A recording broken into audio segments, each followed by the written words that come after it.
Oh, ça m'a bien plu cette affaire là de bleu, de bus et de Champs-Élysées. Du coup, je propose qu'on fasse la même chose pour mon arrivée à Marmande samedi.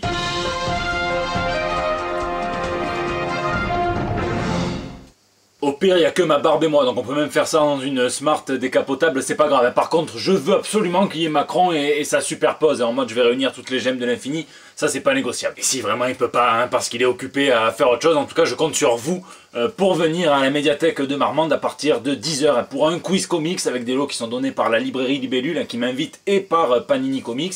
Et une conférence comics sur les comics et sur Ant-Man que je co-animerai avec Xey Cosplay à samedi. Bon allez, ici la seule championne du monde, c'est l'actu comics et ça tombe bien parce que tout de suite c'est les news de la semaine.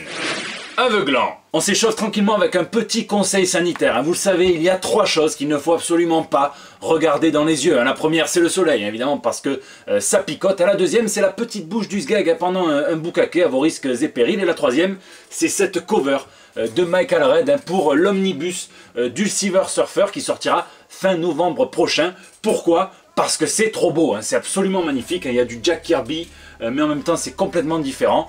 Moi je sais que c'est sur ma liste, cash, rien qu'à la cover. Bon, le run est excellent aussi, mais...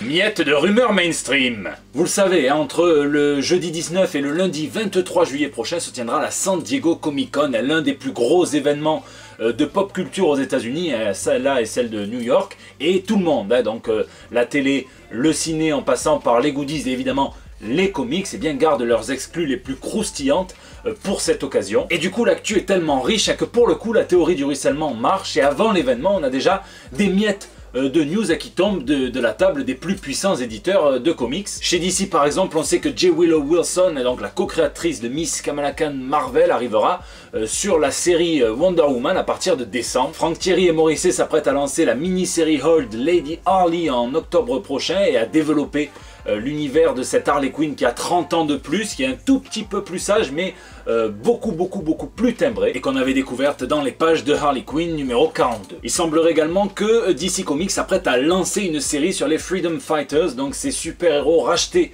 à l'éditeur Quality Comics en 1956 et utilisé pour la première fois dans un épisode de Justice League of America en 1973. Uncle Sam, Black Condor, Dollman, The Human Bomb, Ray et Phantom Lady avaient eu droit à leur intégration en bonne et due forme à l'univers d'ici avec Crisis on Infinite Earth en 1985 et une mort aussi en à peu près bonne et due forme dans Infinite Crisis 20 ans plus tard. Il y avait eu une espèce de relaunch ensuite par Grant Morrison et par Jimmy Palmiotti, puis ils avaient été un petit peu mis au placard sur la Terre 10. Et là donc ça sent le grand retour, dites-moi ce que vous en pensez. Et enfin DC refait équipe avec les cartoons Hanna-Barbera à l'occasion de 4 nouveaux crossovers avec notamment Deathstroke et l'Ours Yogi qui apparemment écoute du Zelda, qui a fait tomber la chemise mais pas la cravate, c'est important. Green Lantern et Rocket, belles oreilles, Nightwing et Magilla le gorille et Superman avec le Pacha qui a la particularité d'être écrit par Dan Didio. Chez Marvel, on s'apprête à lancer une série Ghost Spider qui fait suite à la série Spider-Gwen qui s'arrête. Et toujours dans le monde de l'araignée, on attend des nouvelles de la série Superior Doc Octopus qui devrait signer un petit peu plus le retour aux affaires d'Otto Octavius. Marvel semblerait également sur le point d'annoncer une nouvelle série Infinity Watch, et donc les gardiens ou les sentinelles de l'infini. C'est pas sans rappeler la série du début des années 90, Warlock and the Infinity Watch, donc où Warlock avait sélectionné 6 gardiens pour leur confier toutes les gemmes de pouvoir. Il y avait Pip le Troll, Drax, Gamora, puis Maxam, Moondragon, évidemment Adam Warlock, et puis non pas Hugo Loris, mais Thanos, oui, qui se voit confier la gemme de la réalité, la plus puissante en plus, sous prétexte que, ayant déjà utilisé le gant une fois, il est assez sage pour savoir ce qu'il en coûte de le faire, et puis c'est aussi que la gemme de la réalité, si tu l'utilises toute seule, sans les autres pour maîtriser un petit peu les pouvoirs, ça peut partir en couille. Tiens, Magneto serait dans les petits papiers de chez Marvel, puisque le carrossier préféré de tous les mutants aurait droit à sa propre série en 2019. Mon petit chouchou Donny Cates n'en aurait pas fini avec l'univers Web of Venom, et donc serait en train de travailler sur d'autres projets du genre avec Geoff Shaw. Ça serait pour 2019, et en attendant, vous pouvez vous consoler avec Web of Venom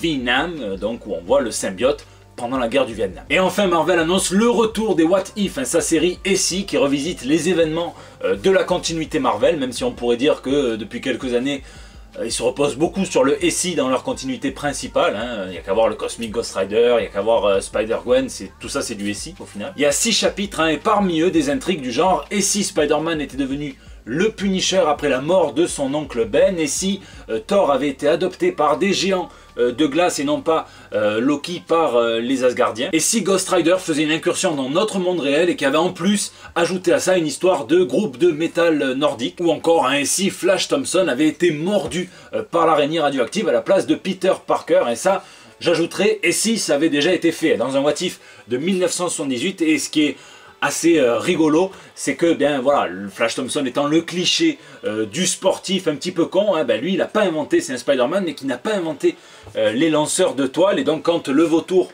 le prend, le soulève et le lâche en plein vol, il ne peut pas se rattraper, il tombe et il meurt comme une merde sous les yeux de Peter Parker. On appelle ça une Gamora, c'est à lire. Voilà, ça c'était les miettes de rumeurs de la San Diego Comic Con. Évidemment, la semaine prochaine, dans le JT numéro 150, vous aurez droit à un récapitulatif complet de la SDCC 2018.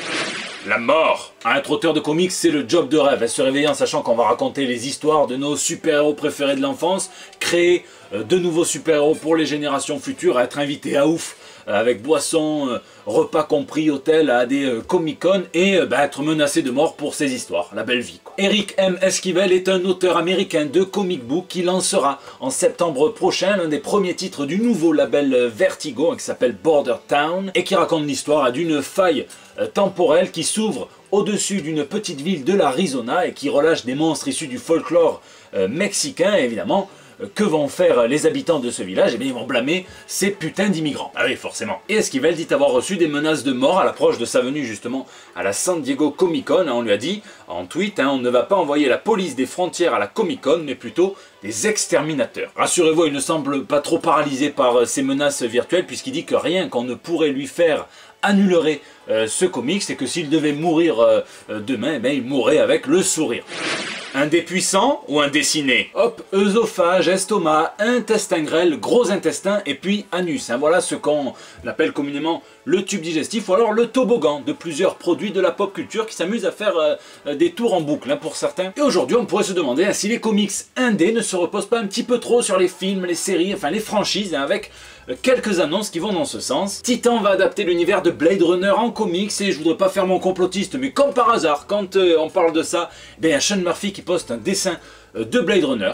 On verra. Black Mask compte publier un préquel de Mr. Robot en comics. Dynamite lance une série ongoing James Bond écrite par Greg Pak, qui a trouvé le secret pour se démultiplier, puisqu'en plus c'est l'homme de toutes les adaptations, ce type. Il a fait Big Trouble in Little China, il a fait du Battlestar Galactica, il a fait John Wick, peut-être pas sa meilleure. Il s'apprête à faire, je vous le disais la semaine dernière, Firefly, et maintenant James Bond, il est partout. Et Dark Horse s'apprête à publier l'adaptation du script du film Alien 3 par William Gibson, qui n'avait jamais été produit. William Gibson, à qui l'on doit évidemment le roman Neuromancer de SF, et en comics on lui doit Archangel, très très bon, c'est chez Glénat Comics en France. Les producteurs n'avaient jamais utilisé plus d'1% de ce scénario, et maintenant il va sortir, illustré par Johnny Christmas, et on pourra découvrir cette histoire donc d'aliens sur fond de guerre froide, puisque deux nations, donc la Russie et les États-Unis, vont réfléchir à comment militariser l'arme que constituent les xénomorphes. N'hésitez pas à débattre dans les commentaires, à me dire si vous aimez que les franchises du grand et petit écran débarquent dans les comics, et vice versa, et parfois revice versa, la toupie, la spirale, le zizicoptère. La taille compte. Attention, dans cette news se cache une exclue. Lee Bermejo et Brian Azzarello, qui devraient être présents à la Comic Con Paris en octobre prochain, sortiront leur Batman Dem dans un format un petit peu plus grand en taille que les comics US, et qui se rapprochera donc plus du format franco-belge que l'on connaît, mais pas en cartonné, faut pas déconner, on reste en couverture souple. Bim, d'un côté Lee Bermejo et Brian Azzarello en grandeur franco-belge dans les comic shops, et de l'autre, Brian Azzarello tout seul en grandeur nature à la Comic Con Paris. C'est ça aussi, les soldes d'été dans le JT Comics de news pour le prix d'une. Netflix and chill and Miller. On y est, après des mois et des mois d'attente, on connaît enfin les 4 premiers titres du Miller World qui seront adaptés en film et en série sur Netflix. C'est une création complètement originale. Pour ce qui est des séries, on aura droit à Jupiter's Legacy et American Jesus, et pour ce qui est des films, on aura droit à The Empress et Huck. Pour la création originale, ça s'appelle Sharky the Bounty Hunters, et donc c'est un titre de science-fiction qui mettra en scène un chasseur de primes intergalactique aidé de son jeune partenaire âgé de 10 ans à peine, et dans leur camion à glace modifié en vaisseau spatial, ils vont se mettre en quête du plus gros contrat de leur vie. Le comic sortira l'année prochaine, et le film, on verra. GG, il s'appelait GG, on l'appelait GG le chinois parce qu'il avait les yeux légèrement bridés alors qu'il venait de l'île Maurice, rien à voir. Il était bouquiniste, il a commencé avec une baraque place Carly à Marseille. Et puis il a ouvert le magasin culte La Passerelle, rue des Trois Mages, et ensuite il a atterri au BD Store Cours Julien. Vendeur de BD, de goodies, de vinyles, de statues, de comics et de mangas en VO. Une époque où c'était très compliqué de s'en procurer, on parle il y a une quarantaine d'années. 40 années pendant lesquelles il a inspiré plusieurs générations de Marseillais, et on est nombreux à lui devoir au moins un conseil lecture à GG, et encore plus nombreux à lui devoir un bon moment parce qu'il était gentil, notre GG, et certains diront peut-être même trop, mais est-ce qu'on peut être trop gentil? Je ne crois pas, mais c'est un autre débat. Le BD Store, c'était pas tellement rentable, mais GG, malgré les galères, il continuait car sa boutique c'était un petit peu tout pour lui. Il y a 2 vendredis, GG s'est fait percuter par un scooter en traversant le cours Liotto à Marseille, et il a cogné la tête, il a été plongé dans un coma artificiel dans lequel il est resté 2 semaines, et il n'en est malheureusement pas sorti vivant. GG, vous l'avez déjà vu dans le JT, puisque c'est chez lui que je prenais à peu près toutes les cartes, là qui s'est décollé d'ailleurs, toutes les cartes postales et les posters que j'affichais dans le décor. Alors il existe une cagnotte en ligne dont je vous mets le lien dans la description pour aider la famille à régler les obsèques, pour aider la boutique à tourner si elle doit persister. Il y aura probablement une séance de dédicace d'adieu à laquelle j'aurai presque le plaisir de participer avec notamment des auteurs locaux qui l'ont bien connu, et je pense principalement à Bruno Bessadi et à Didier Axel. Alors si vous l'avez connu, n'hésitez pas à partager dans les commentaires à votre meilleur souvenir de GG, et sinon les autres, lisez, vous verrez qu'on a perdu un patron de la pop culture à Marseille. C'est la fin de ce JT, j'espère qu'il vous a plu. N'hésitez pas à réagir dans les commentaires de YouTube, sur les réseaux sociaux, sur Facebook, sur Twitter, sur Instagram. N'hésitez pas à me dire aussi ce que vous lisez. Moi c'est The Irredeemable Ant-Man, et donc tout le run de Robert Kirkman et de Phil Lester sur Eric O'Grady. Et en ce moment je suis sur Black Pills aussi, je regarde Vermine, donc la série d'Alexis Beaumont, de Hafid Benamar et de Balak, qui est doublée par l'excellente rappeuse Kazé. C'est pas très long, donc j'ai enchaîné sur l'autre série de Balak, la toute nouvelle, qui s'appelle Pipoudou and the Superfuck Friends, et donc qui est doublée par Brigitte Cordier. Ça doit la changer de Oui Oui. C'est gratos, c'est sur Black Pills, ne vous en privez pas. Rendez-vous samedi pour ceux que je verrai à Marmande, c'est gratuit aussi, et sinon la semaine prochaine pour le 150e JT Comics, c'est un récapitulatif le plus complet possible de la San Diego Comic Con, et il va y en avoir des nouvelles toutes fraîches. Oui Manu, tu viens à Marmande? Ah, tu viendras que si je ramène une coupe du monde en or 18 carats? Ah oui non, ça marche pas. Moi au pire je peux te ramener un gland de l'infini, en or aussi.